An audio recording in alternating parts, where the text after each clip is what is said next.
When what worked stops working, I point purpose-driven leaders to Prolific, the growth firm. They turn plans into results with full-service marketing and strategy, focused on outcomes, not vanity metrics. Head to prolifichq.com to learn more. And so I parked my car and I walked through the fence and I walk up to the house and the dogs are barking and my heart's pounding. And I'm like, what am I doing? I hope they don't shoot me. And this guy walks out and says, what are you doing on my property? And I said, hey, I want to buy some land for you. I want to build some storage units. Can I come up to your porch and talk to you? He said, absolutely not. I handed him a piece of paper with my name and his property, an aerial view of his property. And I said, call me if you change your mind. Hi, I'm Dave Neff, host of Talent Scout. On this show, we shine a light on Indiana's next generation of leaders who are making a difference in business, community, and civic life. These are real conversations about purpose, mentorship, and building a future that matters. Join me as we invest in leadership that lasts. Welcome to another episode of Talent Scout with Dave Neff. My guest today is David Muselman, President of DJM Investments. David, welcome to the show. Dave, thanks so much for having me. I don't think there's anybody better for this job than you, and I'm honored to be here today. We're going to have a lot of fun. You're kind, man. You're kind. Well, I've had the pleasure of knowing you, David, I think since you were maybe in high school, going off to college at Taylor University. But, you know, for our audience, you grew up in Indiana, small town. Tell us a little bit about your childhood, where you grew up, what it was like, your family, just some of those shaping forces for childhood. Absolutely. So I grew up in Berne, Indiana. I'm a little biased, but I think Berne, Indiana is the greatest small town in all of America. Love it. My great-grandfather actually came over to America from Germany when he was 15 years old. He came over on a boat, got to Ellis Island, no English, no money, learned New York City, moved to Pennsylvania to be an indentured servant, and eventually ended up in Berne, Indiana. Wow. And that is how our family got to Berne, Indiana. It's a beautiful town. I love Berne. Again, I say I'm biased, but just awesome, had Swiss awesome days, right? place, awesome place to raise a family, awesome place to live. Swiss days, it's the best festival. Absolutely. Yeah, what is Swiss days? It's the last weekend of July every year, and food, vendors, some rides, some roller coasters for the kids, bands, live music, all the above. It's a great spot. Because Berne's heritage is Berne, Switzerland, yes, sir. Right? Is where the namesake comes from. Yes, sir. That's great. Yeah. Okay, so grew up in Berne. How many people in 4,000. 4,000. 4,000, but it's interesting. There's like 10,000 Amish surrounding the city. Yeah. So it's a big Amish presence, big Swiss presence. And it's some of the best people in the world. Yeah. Live in Berne. What was childhood growing up in Berne? Small town, rural Indiana. I know you've got good friends. You've got an older brother, older sister. What were some of the activities you were involved in? Yeah, so it's interesting. I think at the end of the day, life is all about people. And it doesn't matter where you are, whether it's Berne or Carmel, Indiana, or New York City. Life is all about people and getting dinner with friends and creating your own fun. And so being in Berne, we created our own fun. We lived on a lake. We were on the lake a ton, did sports. I had the awesome opportunity to play 3 varsity sports. I mean, I'm not playing 3 sports at Carmel High School, Dave. It was an awesome opportunity. My family's amazing. My parents are my heroes.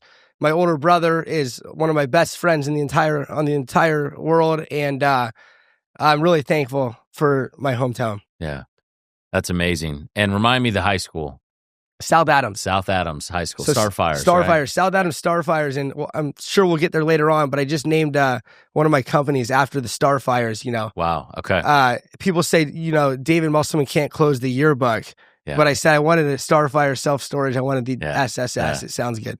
Well, that's great. Well, take us. So you grow up, have a great sort of idyllic childhood in Berne, Indiana, South Adams High School. Now, I know your family has a strong link to Taylor University. Talk to us. When you were deciding on where to go to college, was it even an option, or was it like you knew from an early age you were going to Taylor and Upland? And talk to us about that experience at Taylor and why it's so special to you and your family. Absolutely. So Taylor University, it's a family tradition. I have grandparents that went there. Both of my parents went to Taylor. They met there. My oldest sister went to Taylor, Sarah. And then my older brother, Mark, went to Taylor as well. And it was awesome. It was a smaller town than Berne. So again, you had to make your own fun. But again, life is all about people. So we made our own fun. It's in the cornfields. Taylor is an hour north of Indianapolis, in between Indianapolis and Fort Wayne. And it was just some of my best friends ever are from Taylor, and they're from all over the place. And Taylor, it's a special place. It's hard to describe, Dave. It's hard to describe, but it's intentional community, and it's people. Love Jesus, love people.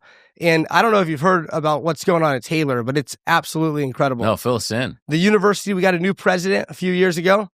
Dr. Michael Lindsay came from Gordon, came from Boston, and it is just thriving. We've raised well over $300 million for a campaign. Small school, yeah. Yeah, and I think the target is $500 million, and they're changing the game up there. We're building buildings. We're 10xing the scholarship fund.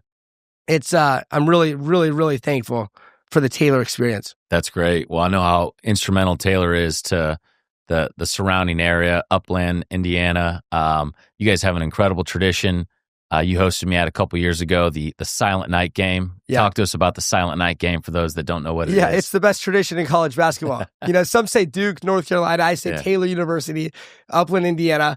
It's a game right before finals week in December, and the entire place is packed. Every student shows up to Silent Night. You wear costumes, and you're silent till the 10th point. So the entire gym is silent. You can hear the claps from the players. It's unbelievable. And at the 10th point, when Taylor scores the 10th point, the entire place storms the court. Pandemonium. And it's pandemonium, and it's on Sports Center every year. It's on Pat McAfee. It's all the above. Yeah. Well, that's cool. It's a special place, and every Taylor grad I meet is high caliber, high quality, and they go on to seemingly do great things. So you're at Taylor, and as I said in the opener, you're president of DJM Investments, and DJM Investments. I know you're a real estate entrepreneur, self-storage as part of that. Well, let's get into that a bit. What inspired you to start DJM? And I believe you started about 10 years ago, 2015. So you would have been still in high school. So take us into kind of how that journey began. Yeah, absolutely. So I've always loved business. I've grown up in the business world. I've grown up, I probably read How to Win Friends and Influence People when I was 10 years old, Dave. Wow. I started with a vending machine business. I bought 2 vending machines from a random guy in Illinois, and he actually didn't even deliver them, and we couldn't get a hold of him for like 6 months. I got a hold of his dad, and his dad found out that I paid him, and the vending machines did not show up, and he was livid, and the next week they were there. How old were you when you bought the vending machines? I was probably 13, 14. Okay, so middle school probably. Wow. Middle school. Yeah. Middle school. And, you'd buy the candy bars and the pops and the waters for $1 or, 50 cents, 25 cents. And you sell them for $1. Yeah. Okay. So I've loved that. And then I saw my dad in real estate, and I saw my brother in real estate, and I always wanted to get into the game. And so I had the opportunity to buy a deal, small deal, 4 units in high school. Mm-hmm. And have since then grown that portfolio to different cities in Indiana, and it's been a blast. I love business. I'm thankful for all the opportunities the Lord's provided. So 4 units, was that just a little like apartment complex? Yeah, it was 2 duplexes. 2 duplexes. 2 duplexes. And where was that first deal? It was Berne. In Berne. Okay. So you're now up to how many units in both apartments and storage units? Yeah, so just bought a deal. The market's been crazy, the apartment market, but just bought a deal a few weeks ago. And so we're up to over 200 apartments. I've got 205 apartments around the state. And then I just developed a self-storage facility in Rochester, Indiana, right off Highway 31. So phase 1 is 98% occupied. Yeah. And we're working on phase 2, and then we're going to do another site in Greenville, Ohio. So, Lord willing, by the end of the year, we'll have over 300 storage units and looking to grow. And it all started with that duplex. It's fascinating. So, maybe what's your approach that goes into identifying and then acquiring properties in Indiana, some of Indiana's smaller, more rural communities? What's your philosophy, or how do you kind of identify? You mentioned Kokomo. Hey, this is a good place to buy or invest. Yeah. So 10 of the 11 deals that I've done have been off market. Okay. Most people look on market, where brokers have reached out to the owners and I've already listed them at top dollar prices. My strategy is to go to these small markets and cold call every apartment complex and maintenance guy in the city and knock on doors and do it that way. So I've done deals from my banker calling me and telling me that he's interested in selling. I've had them call me. It's all God's favor. I've snuck through a fence. In Rochester, there was no land to build storage units. And so I got on the GIS and found out who owned it. And I drove 2 hours on a Friday night and I get to this farmhouse and it's raining cats and dogs. And I said, I can't turn around. And so I parked my car and I walked through the fence and I walk up to the house and the dogs are barking and my heart's pounding. And I'm like, what am I doing? I hope they don't shoot me. And this guy walks out and says, what are you doing on my property? And I said, hey, I'm harmless. I want to buy some land for you. I want to build some storage units. Can I come up to your porch and talk to you? He said, absolutely not. I handed him a piece of paper with my name and face on, not my face, my name and his property, an aerial view of his property. And I said, call me if you change your mind. A week later, I did the same thing, showed up, nobody was home. 3 days later, I did the same thing, and his wife walked out. And she said, who are you? I said, I'm the guy who wrote you the letter.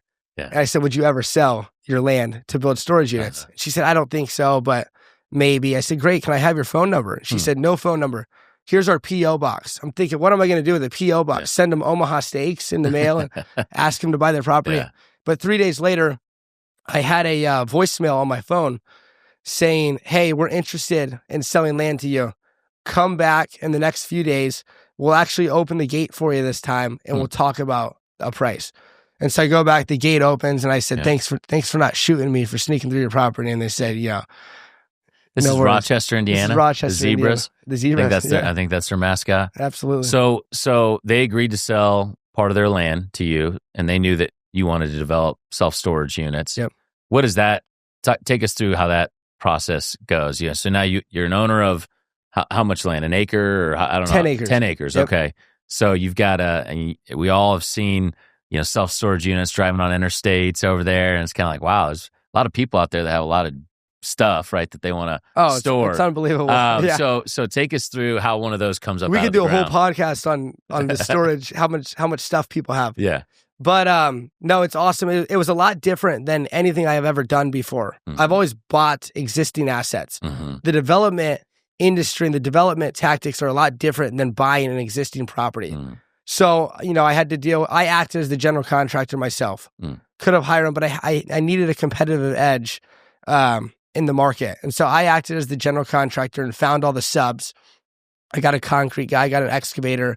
I've got an Amish crew from Berne who rocked it. And then, lights, electrical, and you got to get all these permits and deal with the government. And it was quite the experience. But I think the first one's the hardest. In anything in life, I think the first deal, it's always the hardest.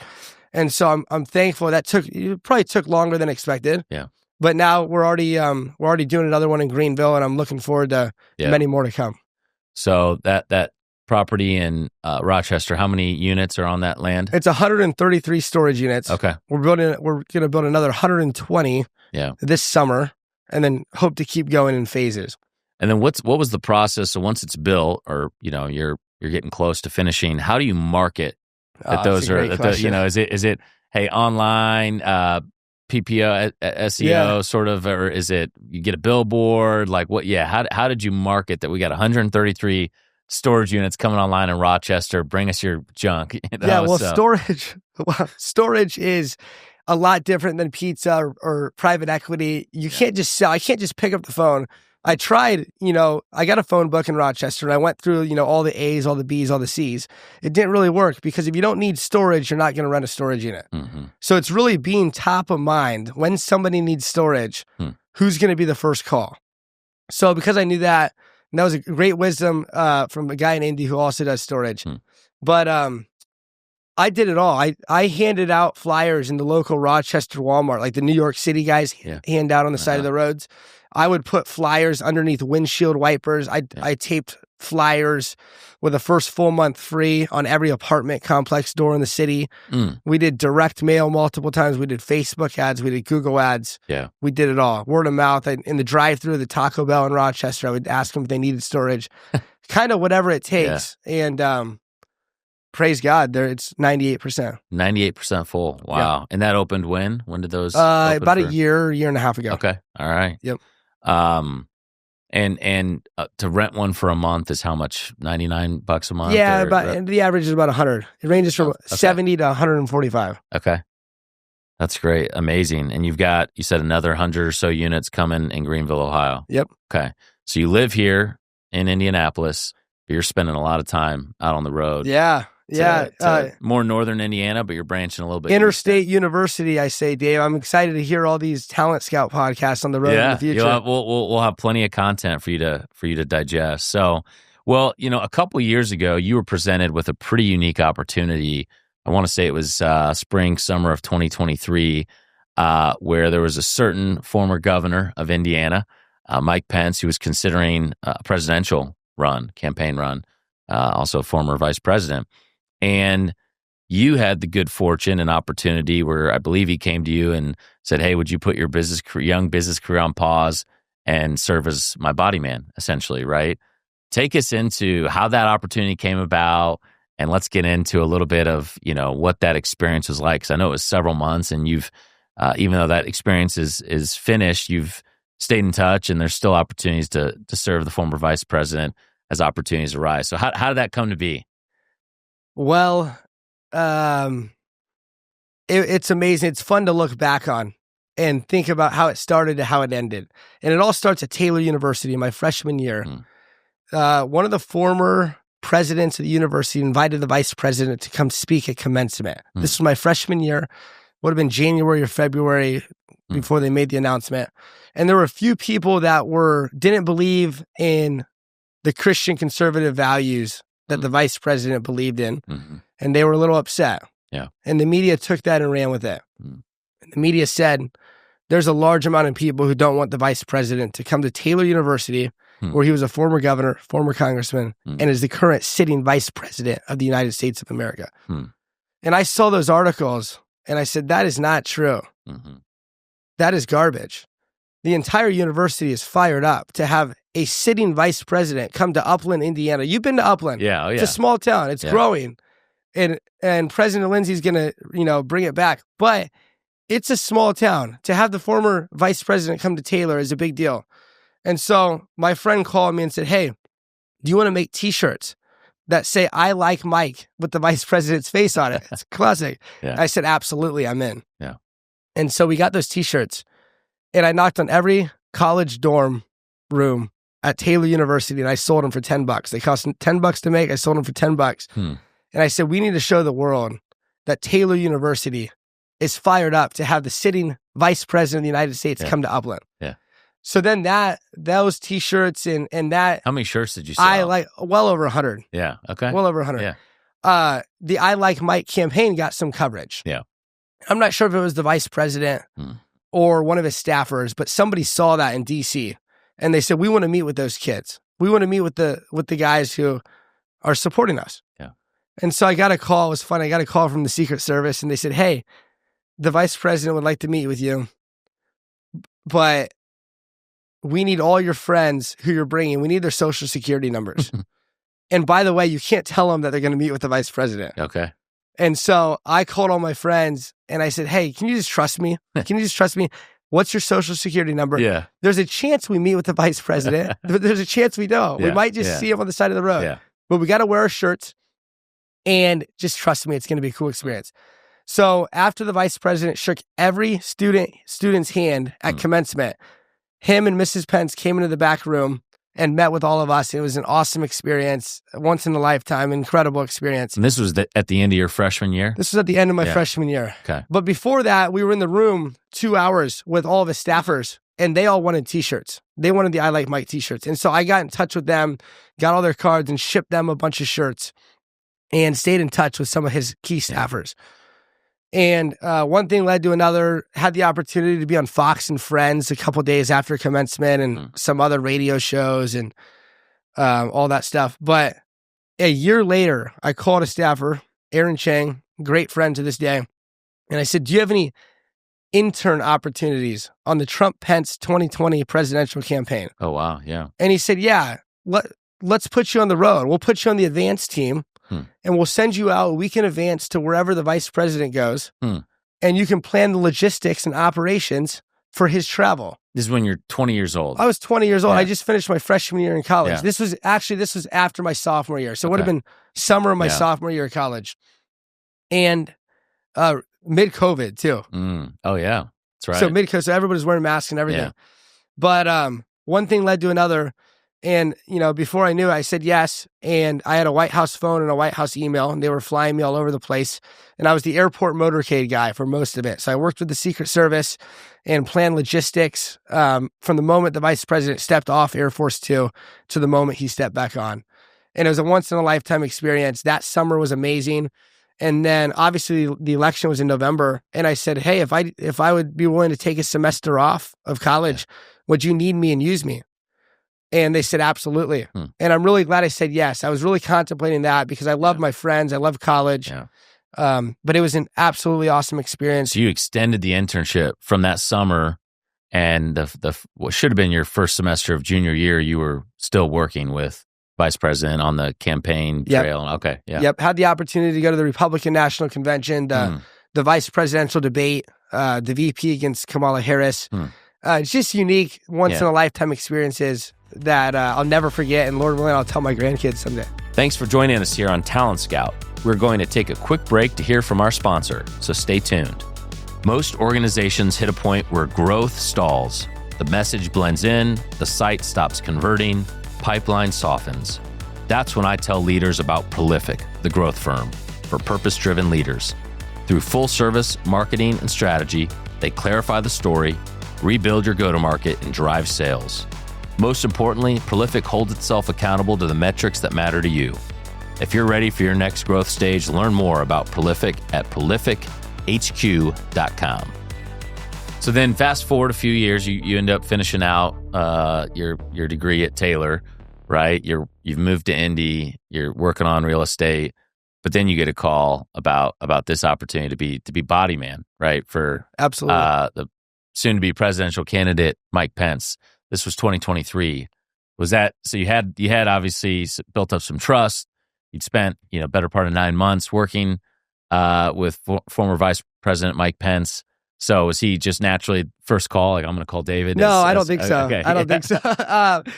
Maybe, I don't know, maybe. But after I moved to Indy and he moved to Indy, we'd see each other every once in a while. I would help him at a fundraiser, a dinner, and drive him around if he needs to. I told his entire staff, I'm here, whatever you need, call me. Because Body Man's different than Advanced Team, what you'd spent that internship doing, right? Correct. Yeah. Body Man is in essence the personal assistant for a politician, doing everything from, driving, making coffee, briefing, schedules, all the above. Carrying the Sharpie at of course. Appearances for autographs. Yeah, absolutely. All the above. But yeah, it was amazing. So I would help him every once in a while. And after an interview, he was on Fox, Sean Hannity or something. He was on Fox. He said, I need to talk to you in the parking lot. I said, awesome. He said, hey, if I decide to run for president, would you ever work for me? And I said, I respect you so much. I would love to work for you. You're a man of integrity. But I don't know if I want to leave my business. This is a full-time job. I've got a lot of weddings. I was planning to do a 3-week mission trip. Yeah. Just a lot of commitments. And bachelor parties. You had a lot going on. One thing led to another. And he said, all right, will you at least pray for my family and I? And I said, absolutely. Can I pray for you right then? And I prayed for him for wisdom and discernment. And he gave me a cell phone number and he said, text me. And a week later, we were together on a plane from Indy to Iowa in Atlanta and back. And on the way back, he said, you got to do it.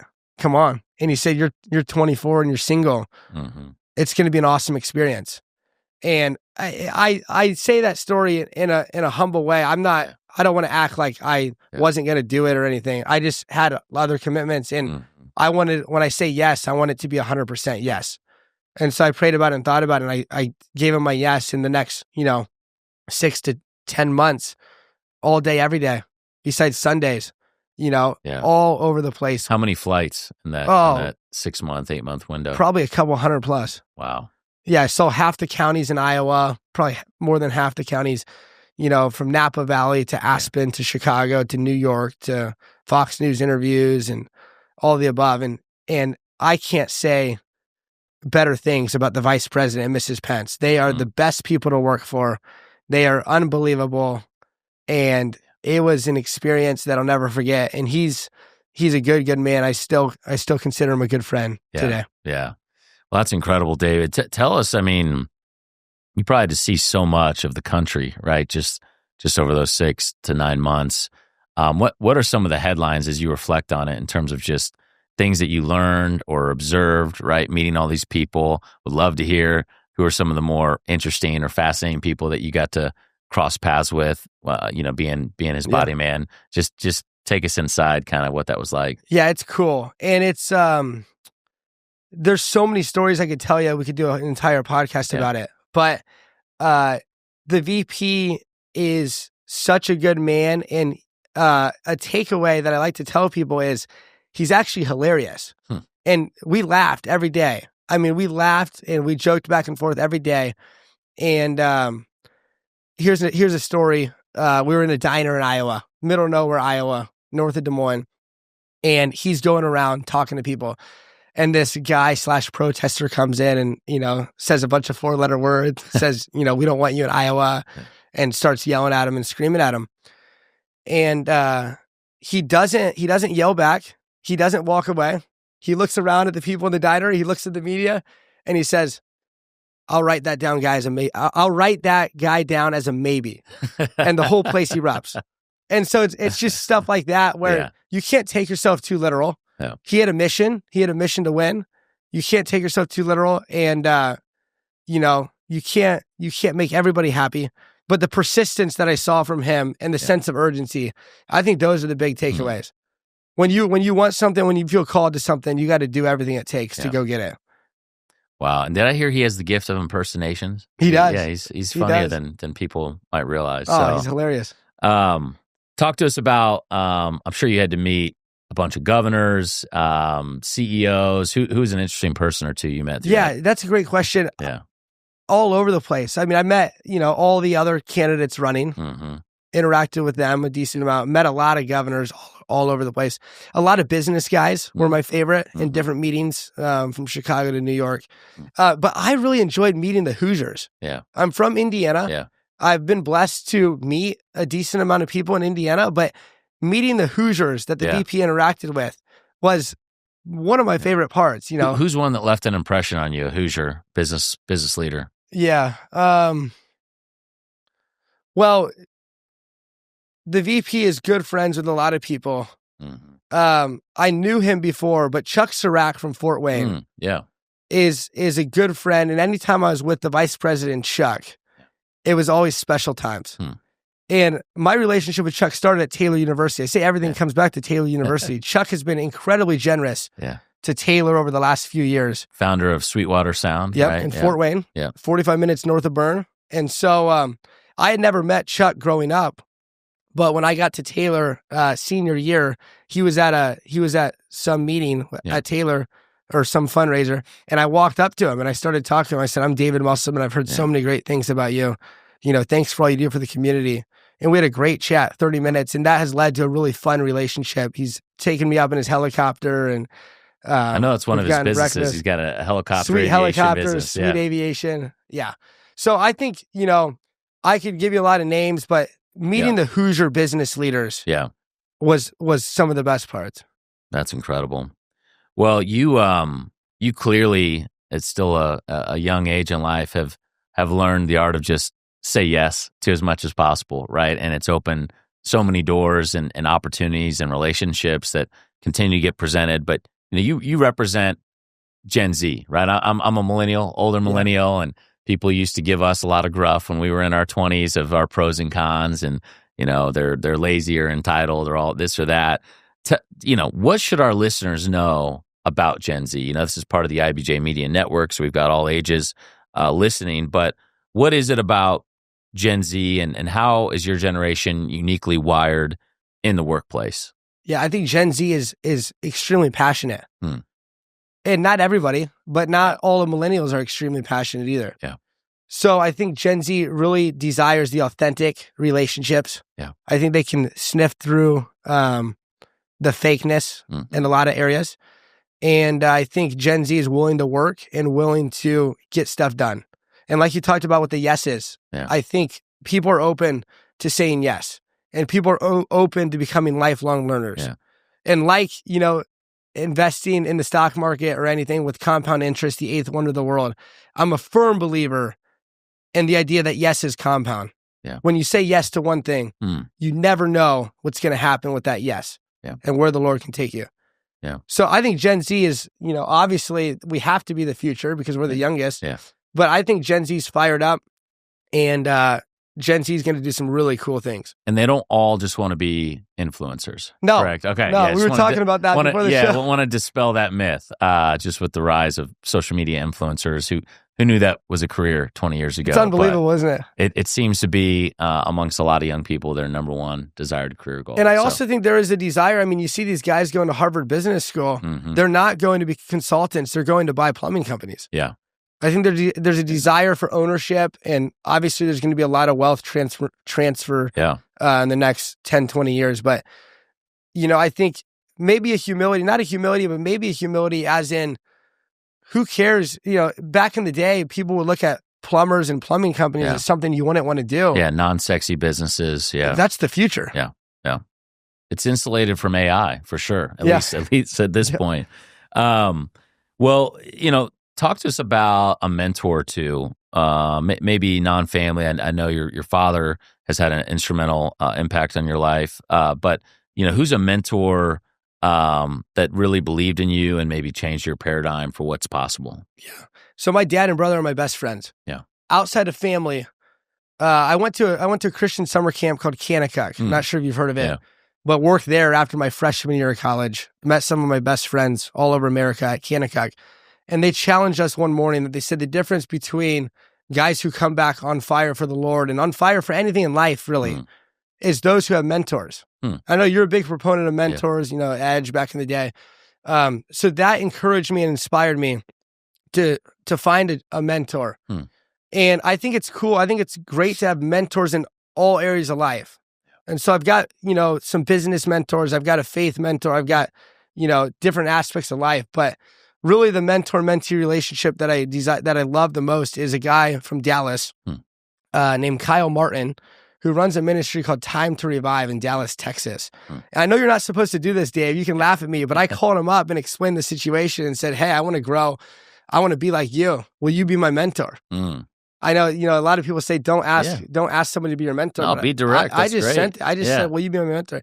And that relationship, that was 4 or 5 years ago, and we still talk consistently today, and we still push each other in all areas of life. That's incredible. So you just took the bull by the horns, called him. What did he say? Did he agree to it on the spot? Or, well, he said, let me get back with you. He's got a wife and lots of kids. But, and he's extremely busy. He was going through an incredibly busy season in life, and I'm just honored, that we met once a week. Yeah. Well, tell us what you like to do outside of work, whether it's community involvement. I know you're big golfer, right?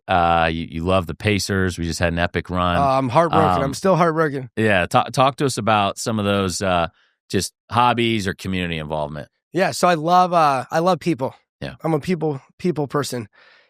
Being with people is my favorite thing. Whether it's older, wiser guys like you or, young knuckleheads my age running around and playing golf. So I desire that more than anything. And I love Indianapolis. I'm really thankful for this city. I think you don't get what we have in Indianapolis and Chicago or New York. Yeah. Indiana in general, but more so Indianapolis. I mean, yes, there's going to be guys who don't respond to an email. And yes, sometimes they might say no, but the amount of wisdom available when you reach out to a business leader in this state and say, I would love some wisdom. Yeah. Can I buy you a cup of coffee? Can I get 15 minutes with you? Yeah. That's changed my life. And that is what I love doing. I love being with people. I love golfing. I love the Pacers, like you said. Yeah. I am looking forward to in the future to getting more involved on some nonprofits and some, charities around Indiana. Yeah. Indianapolis specifically. I've got a few different, passionate, ministries that I'm passionate about outside of the state. But you're an inspiration for that sense. I mean, I can't even count on these hands how many boards and charity events you you're I think you are somebody that I like to call as solar powered, right? You get your energy from being around people, but you got your nose in books. I know you're a lifelong learner. You like to read. What's a book that you're reading right now? Well, I'm rereading Dale Carnegie. Oh, really? How to Win Friends and Influence People. Yeah. One of my favorite books that, when my friends ask, what book should I read? One of my favorites is a book called Mr. Schmooze. And it's about the art of selling through relationships. And it's not transactional. Yeah. But it's, hey, how do you be intentional with somebody? How do you go the extra mile? How do you go above and beyond? And that's a book that not many people talk about. I've not heard that book. It reminds me of Never Eat Alone by Keith Ferrazzi, which was similar and that I read early in my career, just around how success is built one relationship at a time. But you nailed it too on just Indy. While we've got certainly some headwinds as a city, some challenges, like you will not find a more accessible city in terms of not just physically, I think it's pretty accessible, but just relationally accessible.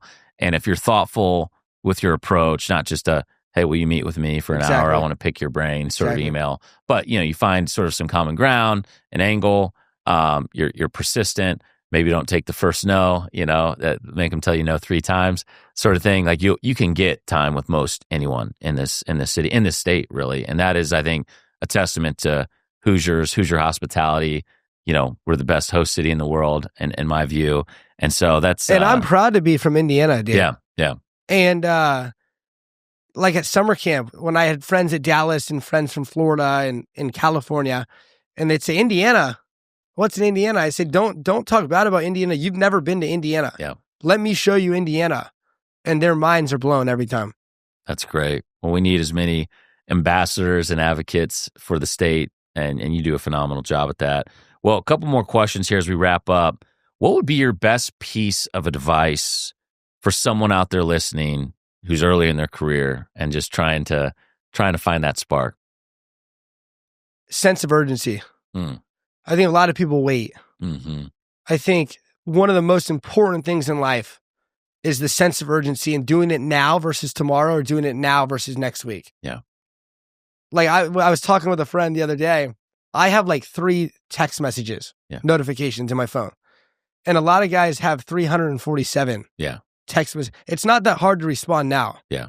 Don't let it, impact what you're doing now.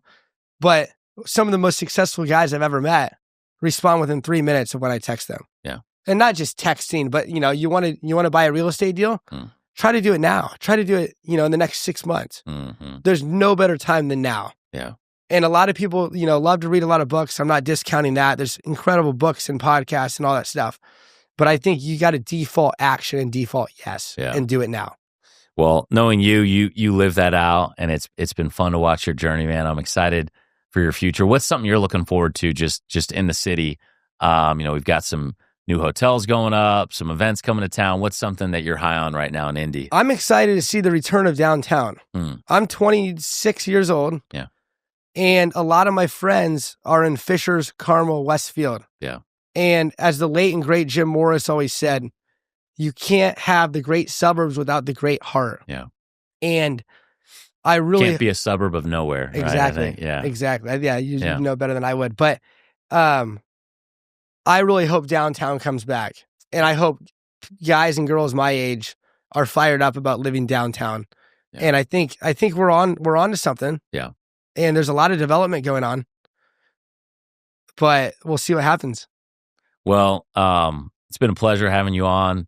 Love your just genuine energy. Your faith is so important to you, and I'm honored to call you a friend. So excited to see where your career and life goes from here, David. Thanks so much, Dave.